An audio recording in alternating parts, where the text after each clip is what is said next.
So yesterday, Calgary's police service released information confirming what many of us already pretty much knew and assumed. The incident leading to the death of Angela McKenzie was not a road rage incident as initially reported. The mother of five was killed due to being in the wrong place at the wrong time, while a gangster was chasing another vehicle and firing upon it in Forest Lawn in Calgary. The other development that is surprising nobody out of this as well is that the prime suspect in the killing of this woman was a criminal well known to police. In fact, he'd been charged with no less than 6 attempted murders only a few years ago.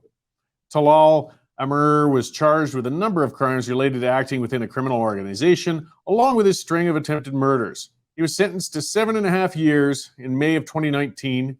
With his time served, he was supposed to serve 3 more years. Clearly, he was released since then, though, and it's now cost the life of an innocent woman, and he's on the run. I didn't even want to show the picture of this scumbag, but since he is being sought, if you recognize this guy, call the police.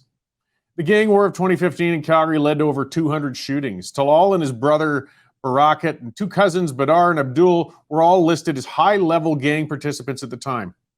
We still couldn't keep them behind bars, though, apparently, and we had a pretty good idea at the time who these guys were and what they were about. Now, this year, Calgary's had over 50 shooting incidents and 12 homicides. I wonder how long it's going to be before the authorities publicly admit we're in the midst of another gang war. Now, the police can't be faulted here. They have no control over the sentencing. Our system is broken when it comes to imposing harsh sentences upon violent criminals, and the consequences are of the worst kind. What sort of judge in their right mind would think a man capable of that many attempted murders would be safe in society after a few years in jail?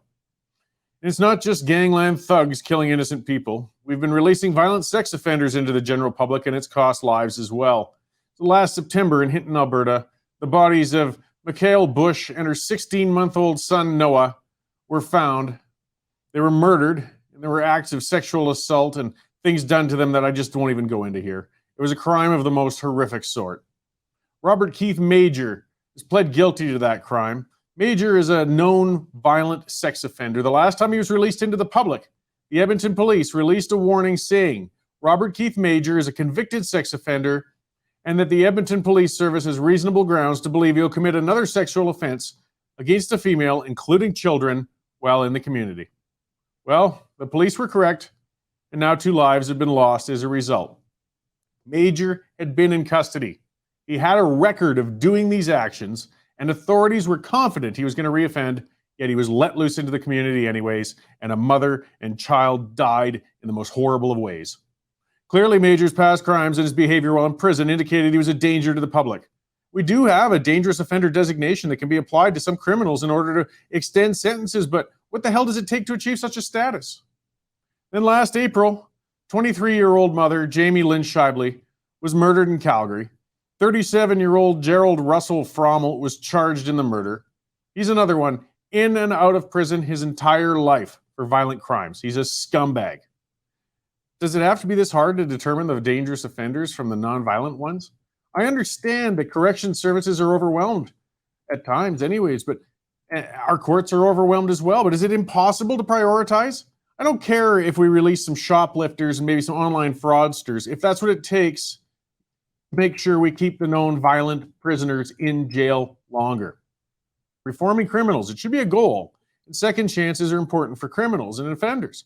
But it really depends on the offense. Some offenses are just too heinous, and people demonstrate themselves to be too dangerous to give the benefit of the doubt. What is it going to take to get serious with sentences for dangerous offenders in Canada? I mean, if I had a dog with a propensity for attacking people and I let it loose in a playground, I'd be charged for putting the children at harm.